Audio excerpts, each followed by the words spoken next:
Bon, bonjour à toutes et à tous, bienvenue dans la nouvelle série Les Voltigeurs pour un épisode assez important avec Marianne Cam. Marianne, je te laisse te présenter, nous expliquer ce que tu fais, ton entreprise et aussi ton parcours un petit peu en quelques mots. Donc moi je suis psychologue de formation, Oui. j'ai 27 ans et j'ai créé du coup la première plateforme spécialisée en santé mentale des moins de 30 ans qui accompagne les jeunes dans le choix du bon psychologue, je pense qu'on en reparlera. Et voilà, je suis bretonne, fière de Ok. le dire, et je suis arrivée sur Toulouse il y a 2 ans maintenant pour monter ma boîte. Ok, est-ce que tu peux me parler de ton parcours? Est-ce que tu as un parcours plutôt, aujourd'hui tu as monté une entreprise plutôt commerciale, plutôt entrepreneur ou pas du tout? Plutôt dans Ah non, la pas du tout, vu que je psychologie? suis psychologue, j'ai vraiment une formation psycho. Je Ok, fais médecine, après je suis passée du coup en psycho, j'ai fait un master spécialisé dans le développement de l'enfant.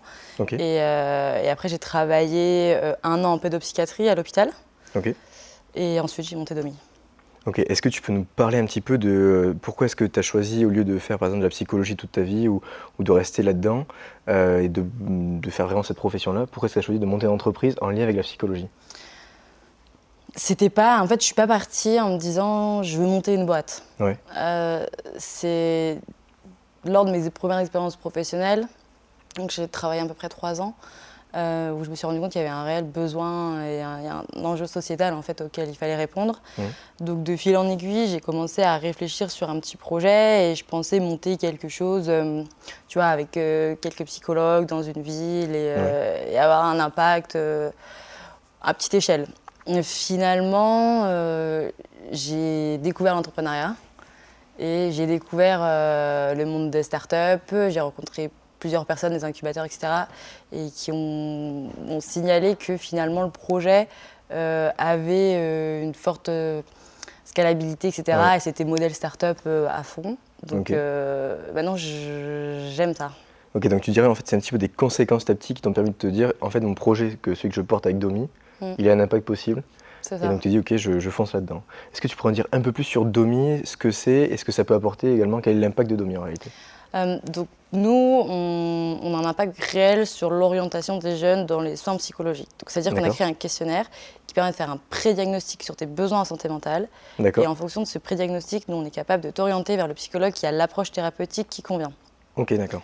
Dans la mesure où, bon, on ne le sait pas en France, malheureusement, les problèmes, puisqu'on est très peu sensibilisé à la santé mentale, mais donc il y a des approches qui sont très psychanalytiques, donc l'image qu'on peut avoir de Freud, on va parler Ouais. de notre enfance, etc., et la neuro.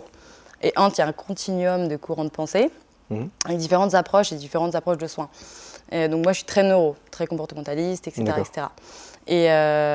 Et donc du coup, la HAS, donc Haute Autorité en Santé, elle, selon les recommandations de bonnes pratiques, elle va te dire, ok, tu as de l'anxiété, aujourd'hui, scientifiquement parlant, ça se soigne avec de la TCC. Et donc nous, c'est ce qu'on fait chez Domi. Grâce Ok. à notre questionnaire, on va dire, ok, bah là on a une dépression, là un trouble du comportement alimentaire, et ben on va t'envoyer voir tel psychologue qui est expert de ta problématique. Et du coup, tu auras une prise en charge qui va être plus rapide et plus efficace.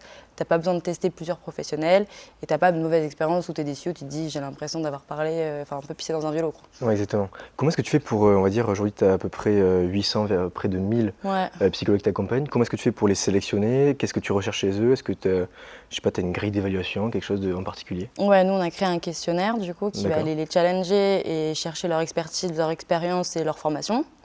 Donc voilà, c'est des trucs un peu techniques en psychologie. Et on a 3 critères en fait qui sont hyper importants chez nous. Ça va pas trop te parler, mais voilà, c'est vraiment en termes de technicité dans le soin. Et en fonction, donc s'ils répondent oui aux 3 critères, nous, on les accepte sur la plateforme. D'accord, Sachant ok. qu'en amont, c'est les commerciaux en fait qui vont les démarcher, etc. Ouais. Et si on a des doutes sur ce qui est rempli, les informations qui sont données, nous, on fait des entretiens directement. Généralement, c'est moi qui les fais. Qui fait des entretiens, du coup, pour aller chercher si véritablement ils sont bons dans leur métier. Ok. Tu parlais des commerciaux. Ouais. Moi, je suis assez intrigué par comment est-ce que ça fonctionne en interne Domi, combien il y a de personnes, quel est un petit peu l'organigramme, et surtout, toi, tu fais de la psychologie de base, Mm. tu es psychologue. Est-ce que le management, c'est un vrai défi pour toi? Ouais. Ouais, alors, donc pour savoir, Domi, on a fait une première levée de fonds en début d'année. Ouais, j'ai vu ça. Ce qui fait qu'on a accéléré et on s'est développé rapidement.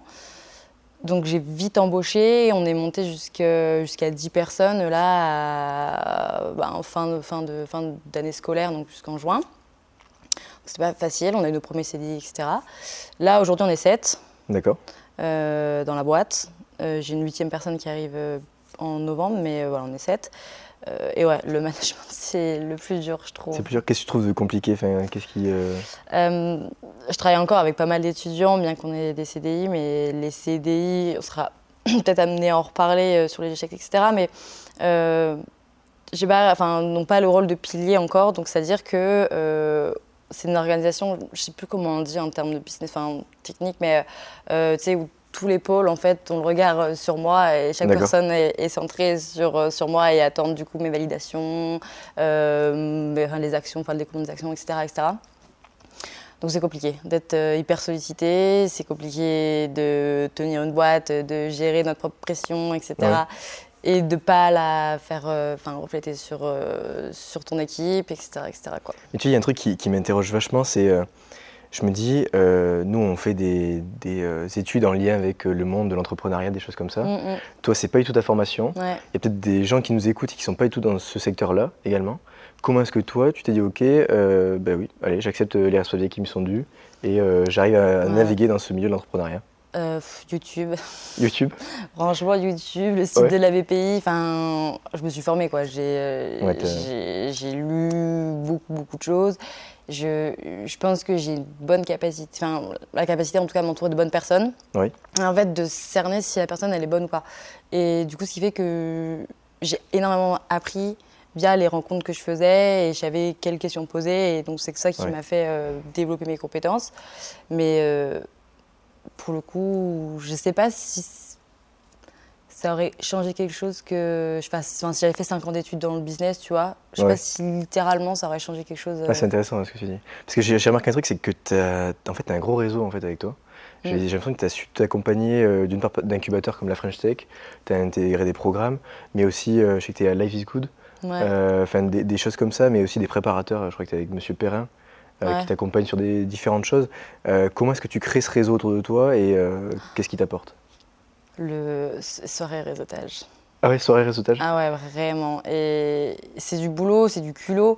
Et on a l'impression, tu sais, dans la vie perso, tu te dis, bah, j'ai une soirée événement, tel truc à droite à gauche. Et on a l'impression que c'est un peu du kiff où oui, bah, tu manges gratuit, tu fais la fête. Mais en fait, tu es au travail. Et ça, j'en ai fait, j'en ai bouffé, mais vraiment beaucoup. Et tu vas rencontrer telle personne, etc. Et en fait, une fois que tu rencontres une personne un peu puissante dans l'écosystème, si elle t'apprécie, eh ben elle va t'ouvrir les portes avec tout le reste. Ouais, je vois. Elle te présente, donc du coup, réseautage. J'aimerais qu'on parle un petit peu de la French Tech parce que c'est très connu par les étudiants et tout, mais parfois peu de personnes savent concrètement ce que c'est. Est-ce que tu peux nous expliquer ce que ça t'apporte à toi et comment est-ce que tu vis ton expérience à la French Tech? La French Tech, c'est vraiment une étiquette, je trouve, qu'il faut avoir quand tu montes un business. Aujourd'hui, c'est la référence dans le monde de l'innovation et de l'entrepreneuriat en France. Moi, où ils m'accompagnent, c'est que donc ils ont des programmes de financement, etc. Auxquels là, on est en train de postuler notamment. Et ça va être vraiment cette mise en réseau. Cette mise en lumière aussi parfois quand tu arrives à te positionner aux beaux endroits au bon moment et qui du coup va pouvoir être utile au quotidien et dans le développement de la boîte, quoi. Ok. Et tu vis des choses avec la French Tech? Tu animes des événements, tout ça ou... Non, on a participé à des salons, on a gagné le prix de la French Tech. Et là, il y a la prépa French Tech Tremplin. Qui est sorti, donc on a été présélectionné, donc on attend de voir pour la suite. Et l'idée, c'est qu'on soit vraiment incubé par eux, c'est génial, quoi. À l'avenir, Tu peux nous expliquer un peu ce que c'est la French Tech Tremplin? Parce que même pour moi qui suis, on est adhérent avec Escadrille à la French Tech, c'est un peu compliqué de comprendre qu'est-ce qui se passe à l'intérieur. En gros, la French Tech Tremplin, je trouve que c'est un dispositif incroyable qui a été mis en place par le gouvernement et qui est porté par BPI. D'accord. Et qui propose en fait aux entrepreneurs qui sont très peu représentés dans le monde de l'entrepreneuriat en général. Donc c'est les minima sociaux, les personnes qui viennent des QPV, donc les quartiers prioritaires ou dans les zones très rurales. Je crois que c'est tout. Ou les étudiants boursiers. Qui du coup en fait sont financés. Donc ils donnent à peu près... ça a changé, c'était 42 000 € l'année dernière. Cette année je crois que c'est 32 000 €. 35 000 €. Donc du coup, cash pour ta boîte, cash sur facture, etc. Mais bon, après, c'est le fonctionnement de BPI. et ils te payent une incubation du coup avec un incubateur de ta région. Ok. Tout à l'heure, tu parlais des levées de fonds. Aujourd'hui, on va dire, dans le secteur un petit peu des startups, tout ça, on dit beaucoup, il y a la culture de la levée de fonds, il y a parfois des entreprises qui ne sont pas rentables et à qui on continue d'alimenter un petit peu leur processus, leur business plan, tout ça. Qu'est-ce que ça t'a apporté, toi, la levée de fonds? Et en plus, j'ai vu que tu cherchais à en faire une deuxième. C'est quoi l'enjeu de la levée de fonds pour toi? Nous, on est full une plateforme B2C, tu vois. Alors, Ouais. enfin, voilà, c'est le modèle où il nous faut vraiment du volume pour qu'on puisse vraiment faire du chiffre et pouvoir vivre sereinement. Donc là, nous, on est sur un marché où il faut aller vite. Oui. On parle de plus en plus de santé mentale, il y a de plus en plus de choses qui sortent sur le sujet, etc. Il faut pouvoir prendre le marché rapidement. Et ça, on a besoin quand même d'argent. En plus, quand tu fais du full B2C, où tu craches énormément en marketing, tu dois faire de la pub. Ouais, c'est vrai, à fond. Tu vois, là, je me dis, en soi, si tu veux monter une boîte, tu refais pas du B2C, quoi. Vraiment, fais du B2B. Ah oui. Je trouve que c'est beaucoup plus simple. Et pourtant, c'est qu'il y a plein de gens qui, aujourd'hui, dans des perspectives business, Ah je oui, vois, mais- chez les étudiants, ils disent consumer, faire Ah à fond. oui. Mais on oublie souvent le B2B. Ouais. Non, là, surtout nous, quand on prend des petites commissions, etc., tu vois, c'est. Enfin, ça te crame énorme. Enfin, tu crames beaucoup d'argent en acquise. Donc, ouais, on a besoin de cette levée de fonds pour accélérer, pour prendre le marché, pour avoir plus, enfin, dépenser pour gagner plus d'argent. Ouais. Donc, sur ça, on a eu de la chance parce que finalement, en fait, j'étais un peu le prototype, tu sais, que vous voyez en école de commerce, où on te dit, bon, bah, t'as une idée de dingue, tu fais une étude de marché, Ouais. tu fais un MVP, donc Minimal Viable Product, ou tu fais un petit truc, en fait, pour montrer qu'il y a une traction. Ouais. Donc, moi, c'était un chatbot. Ah, ça, c'était pas prévu. Donc, oui, tu fais un petit MVP, donc nous, c'était un chatbot. Ouais. Tu montres qu'il y a une petite traction marché Ok. et on te dit après tu vas avoir les financeurs et tu arrives à faire ta première levée de fonds. En ça arrive jamais. Hein. Oui, mais oui, on sait tous Moi que je les l'ai cas fait pratiques qu'on a en école. j'ai eu de la chance, tu vois, vraiment. J'ai travaillé, mais je pense que j'ai eu beaucoup de chance et j'ai rencontré les bonnes personnes au bon moment. Mais donc voilà. Après, lever des fonds, c'est compliqué. Aujourd'hui, tu vois, autour de moi, j'ai commencé il y a 1 an et demi réellement. Je suis arrivée sur Toulouse. J'ai commencé à être dans l'écosystème en avril-mai l'année dernière. Ouais. Le nombre de boîtes qui ont disparu depuis, Oui. c'est fou. Ouais, c'est vrai, je pense que tu dois le voir vu que tu es assez ancré dans l'écosystème. Moi, tu parlais un petit peu des projections, tu disais voilà, il faut qu'on essaie d'envahir le marché. C'est quoi les objectifs de Domi sur 1 an, 2 ans, 3 ans? Donc là, aujourd'hui, on est en seconde levée de fonds, du coup, ce qu'on disait tout à l'heure, qui est non dilutif cette fois-ci. Donc l'objectif, c'est de développer vraiment notre équipe encore plus, donc pour acquérir plus de patients et plus de psychologues. D'accord. On a des gros enjeux aussi en termes de notoriété, etc. On aimerait moi, j'aimerais réellement porter et avoir un impact significatif et un peu plus, des fois, des actions de d'assaut pour vraiment sensibiliser sur le sujet. Et après, l'idée, c'est qu'on soit la plateforme de référence en santé mentale des jeunes. Ouais. On aimerait sortir d'autres produits aussi. Donc voilà. Tu as eu l'occasion de voir un petit peu quels sont tes concurrents comment est-ce que tu vois la concurrence pour toi? Nous, on est les seuls qui sont spécialisés vraiment chez les jeunes. Oui. Aujourd'hui, en matching, comme nous, ce qu'on propose, on est 3 à le faire. Il y a un premier concurrent qui est sur Paris, avec qui on devait s'associer. On avait bossé 4 mois ensemble. C'est-à-dire que moi, pendant toute ma première année, j'ai cherché un associé. Je suis toute seule, je sais que c'est compliqué quand même de rester solo. J'ai pas trouvé. Les rencontres d'associés, ça me fascine. Et il y a des boîtes qui ont des choses à raconter, genre magnifiques.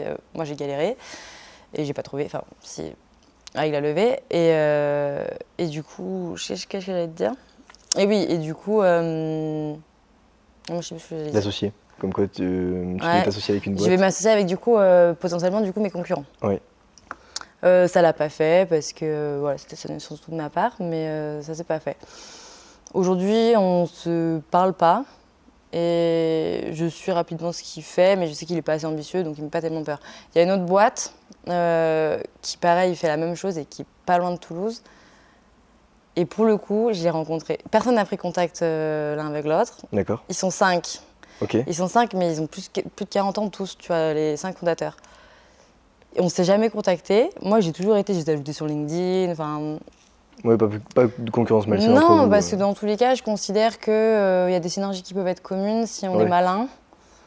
Et puis en fait, l'objectif c'est de se faire monter à 5, tu vois, enfin 4-5, plutôt que de se tirer dans les pattes. Et je l'ai rencontré à la French Tech la dernière fois. D'accord. Le mec, je vais le voir en plus, ça coûte un peu à mon ego, tu vois. Je lui dis bah, félicitations, t'as gagné un prix, trop bien qu'on parle de santé mentale, Oui. je suis trop contente que vous arriviez à développer votre truc. Et le mec il est hyper distant, hyper désagréable, Ok. il m'a pas kiffé quoi. Et c'est drôle parce que tu vois, en fait, on a un lien tous les deux, c'est qu'on connaît tous les deux Samuel Dassa. Ouais. Et moi, j'ai retenu une leçon de notre épisode avec les voltigeurs, c'est que j'ai une vision un petit peu comme ça. Le but du marché, c'est en prendre le plus possible. Tu vois, et j'avais cette vision-là, et je me rappelle, je m'attendais pas du tout à cette réponse quand on parlait de ces cartes de visite. Il m'a dit, moi, mon but, c'est que, en fait, il y a à peu près plus de 90% des gens qui connaissent pas les cartes de visite comme on les fait aujourd'hui. Mais le but, c'est qu'on prenne tout le marché. Et donc, oui, il avait cette vision-là de les concurrents, c'est pas réellement des concurrents, c'est plutôt quelqu'un avec qui il faut s'engager pour avoir un marché tous ensemble. Et j'aimais bien cette vision-là. Qu'est-ce qui t'a C'est ce apporté qu'ils font aux US, c'est comme ça, tu vois. Genre, Ouais, c'est ils vrai, sont ouais. beaucoup plus. Alors qu'en France, c'est pas le cas. On va dire, on a encore une vision très française. Et moi, je sais Ouais. que c'est mon cas. C'est pour ça que, tu vois, par exemple, j'aimerais bien m'expat un petit peu Mm. pour changer un petit peu tout ça. Et ma question, c'était Samuel Dassa, comment tu l'as connu? Qui il est pour toi? Donc Samuel, c'est mon associé maintenant. D'accord. Donc on s'est rencontrés lors de la prépa French Tech Tremplin. Mhm. Donc en fait, tu as une prépa, puis après tu as l'incubation où tu as les financements. C'était un intervenant. Pour la petite histoire, donc Samuel, il a un peu connu, tu vois, dans l'écosystème. J'aime bien dire que c'est la petite star de Toulouse. Ouais. Et ça va flatter son ego. Et pour le coup, j'arrive, enfin tu vois, j'arrive 1h30 en retard à sa formation, tu vois, le matin. Et en fait, à la fin de sa formation, il dit qu'il y a potentiellement, tu vois, des personnes qu'il connaît qui sont intéressées pour investir dans des startups, tout ça, donc commencer à avoir une petite traction. Donc je me dis, je vais le voir à la fin. Et écoute, ça a matché, il a kiffé le projet, donc ensuite de fil en aiguille, on a commencé à bosser ensemble. Et du coup, ouais, aujourd'hui, il a rejoint le capital de Domi. Ok, super. Moi j'ai une question et j'aime beaucoup la poser cette question. C'est, on a tous des exemples ou des personnes qui nous inspirent. Toi, c'est qui t'inspire? Est-ce que tu as des personnes chez qui tu prends exemple sur certaines choses?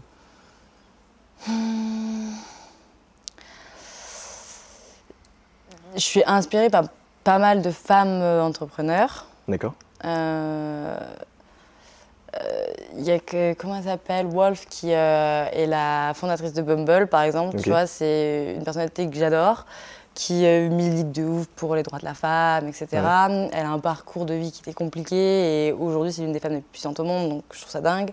Tu vois, il y a des personnes qui sont un peu plus typiques en France, tu vois, mais Justine Hutto, elle a je trouve un personal branding qui est incroyable. Ouais, avec Respire, c'est fou ce qu'elle a fait. Tu vois. Alors t'aimes ou t'aimes pas, tu vois, ça peut être très tranché les avis, mais moi je considère que son parcours est juste dingue.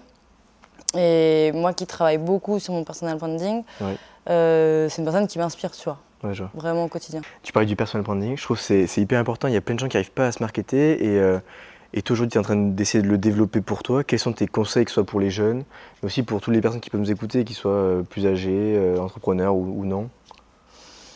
Je suis en train d'apprendre pour le coup, mais je pense déjà être naturel et ne pas vouloir copier quelqu'un. En fait, tu as ta propre perso et elle fonctionne ou pas. Moi, j'ai vu que ma personnalité fonctionnait dans l'écosystème, etc. Donc aujourd'hui, parce qu'on a des nouveaux enjeux avec Domi et il y a des opportunités qui arrivent, je suis obligée, tu vois, de me mettre en avant et de travailler vraiment ça concrètement via les réseaux. Donc j'apprends, c'est vraiment le tout début, mais être naturel et en fait pas hésiter. Dans tous les cas, ta première vidéo, elle sera pourrie et tu te rendras compte quand tu seras à la 100e, tu vois. Exactement. Mais pour être à la 100e, il faut en avoir une première. Exactement. Et c'est pas évident, tu vois, genre... quand tu es entouré, tu vois, enfin, vu que j'ai pas fait du tout d'école de commerce ou quoi, moi, tous mes potes, ils sont pas du tout dans le milieu. Enfin, je leur parle de BPI, je leur parle enfin, plein de trucs en entrepreneuriat, Ils de captent pas. marketing, ils captent rien. Ouais. Et du coup, quand tu es là, tu te mets à faire un peu des trucs sur les réseaux, tu te mets toi en avant, Ouais. enfin, tu as du jugement et c'est des choses où il faut vraiment s'en détacher parce que c'est peu eux qui vont te donner à manger à la fin du mois ou quoi, donc toi, tu traces ta route. Ouais, je vois. Est-ce qu'avoir 27 ans dans l'écosystème toulousain et même dans l'écosystème start-up, entrepreneur, c'est un avantage? Je sais pas, moi j'en fais une force. Oui. Tu vois, je suis seule fondatrice et à 27 ans, tu vois. Oui. C'est pas idéal, tu vois, pour sa boîte. Sur le papier, tu te dis, ouh, je vais peut-être pas investir dans cette Ouais. petite nana en plus qui est psychologue, genre voilà. Oui, puisque de base et tout. Ouais, c'est pas rassurant. Moi, j'en fais une force. En vrai, je le vois pas trop comme une barrière. Je trouve qu'il y a beaucoup d'entrepreneurs jeunes. Tu vois, Samuel, Ouais, il est jeune aussi, hein. il est jeune. T'as Grégory Muratorio aussi, qui est à mon âge, qui Ouais. a fait Henri Tripp. Tu connais aussi? Ouais, je connais aussi. Ouais. Tu vois, qui a 96 comme moi. Donc, je le vois pas du tout comme un handicap. Et Ouais. je trouve que aujourd'hui, on est dans une société où finalement, notre génération va changer beaucoup de choses. Et les personnes plus âgées nous écoutent beaucoup. Et j'ai Ouais. pas du tout l'impression que ce soit bloquant. Ouais. Tu parlais de Grégory Muratorio, on a fait les voltigeurs également ensemble. Et je me Ouais. rappelle, j'avais posé une question.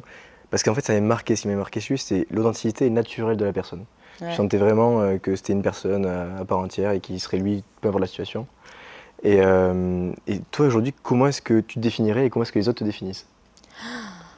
Je sais pas, c'est compliqué comme question. Ouais, pas Je simple. pense que ce que les gens diraient de moi, c'est que je suis quelqu'un d'hyper dynamique, tu vois, Ouais. persévérant.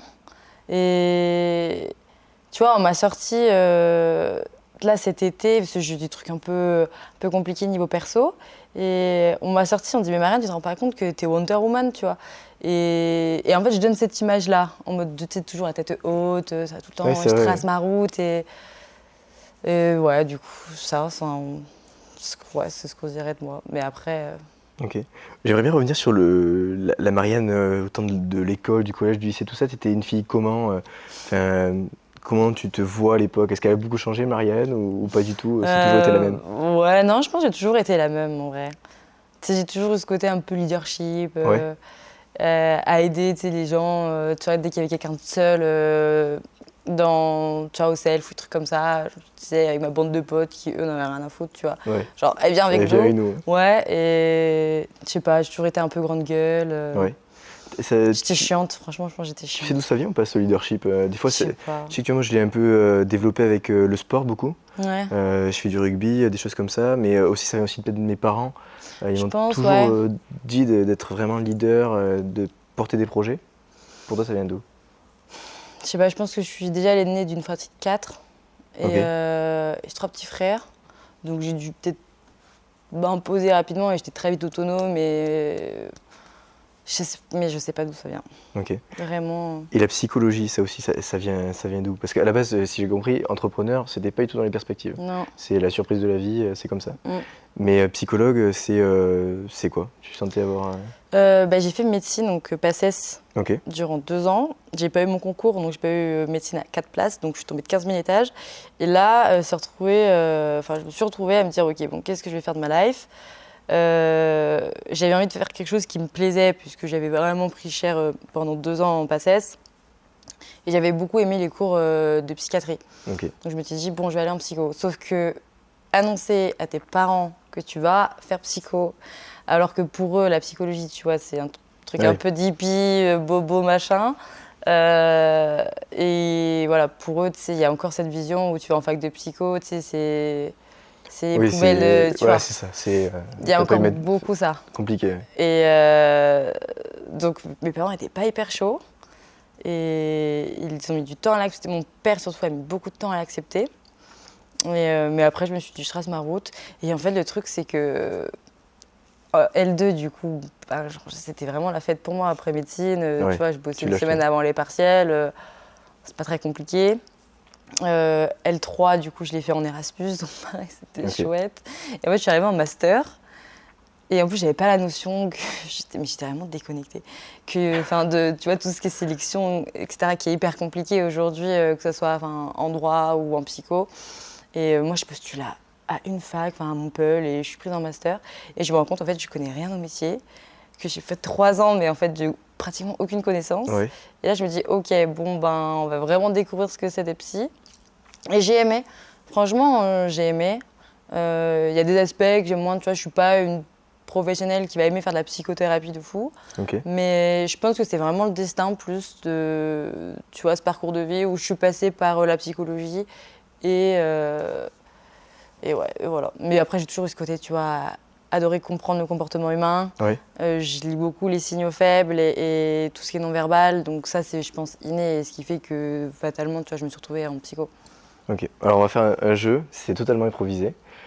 Tu vas me prendre à moi et tu as donné pour toi signaux faibles et un petit peu ce que tu vois en moi comme ça maintenant. C'est hyper compliqué, je ne les ai pas vus assez. Mais juste ce que tu perçois, genre rapidement. Ce que j'ai ressenti, déjà je t'aurais donné, je trouve que tu fais plus âgé. Ok. Mais j'ai l'impression que tu donnes aussi un peu ce côté en mode force, tu vois, genre, en même temps, tu vois, c'est le contexte aussi, tu vois, tu viens m'interviewer, etc., tu me connais pas, donc tu veux passer pour faire figure un peu d'autorité. Donc je pense que ça, tu le portes pas sur toi, mais je pense que tu le travailles pas mal. Et voilà, je pense que tu as un profil de commercial, quoi, genre... Oui, c'est vrai. Bon, je crois que Aurélien derrière la caméra valide à peu près, même clairement validé ce que vient de dire Marianne. Moi, j'ai une autre question. C'est est-ce que tu as fait du sport? Je trouve ça important. Est-ce que tu es sportive? Parce que moi, je ressens que je sens que tu as pu faire du sport au haut niveau.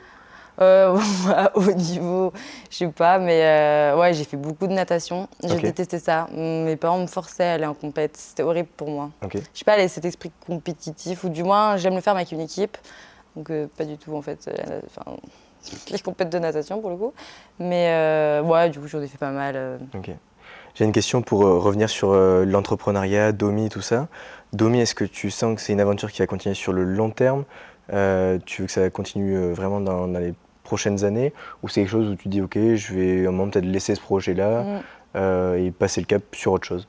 Ouais, c'est complètement la deuxième option. Ok. Pourquoi? Enfin, qu'est-ce qui... J'ai d'autres projets. Ok. Tu vois, dans des pays vraiment sous-développés où j'ai vraiment envie d'avoir un impact significatif là-bas. Ok. L'idée, c'est vraiment de challenger. Je pense pas vraiment avoir les compétences pour gérer une boîte qui a grossi.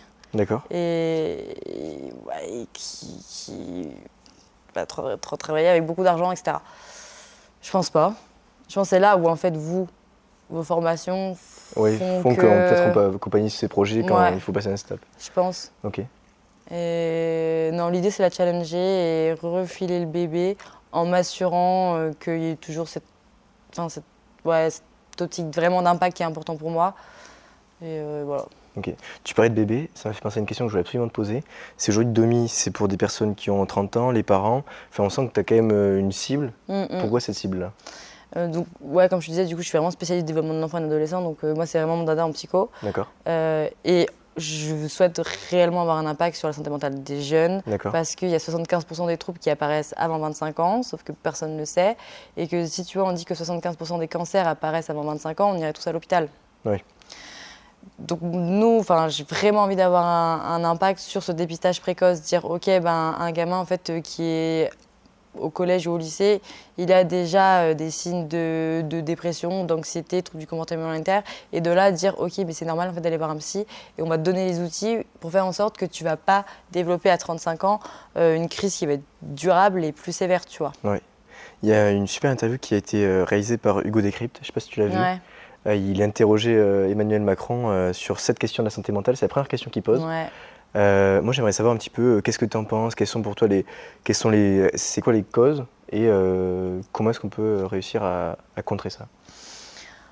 Les causes, c'est compliqué et je fais un post en plus sur LinkedIn où je réponds du coup, où je fais une lettre un peu à Emmanuel Macron sur le sujet en fonction de ses réponses. On n'a pas de cause en soi, tu vois, c'est compliqué de dire les gens vont moins bien parce que les réseaux sociaux, parce que l'isolement, donc Covid, tout ça.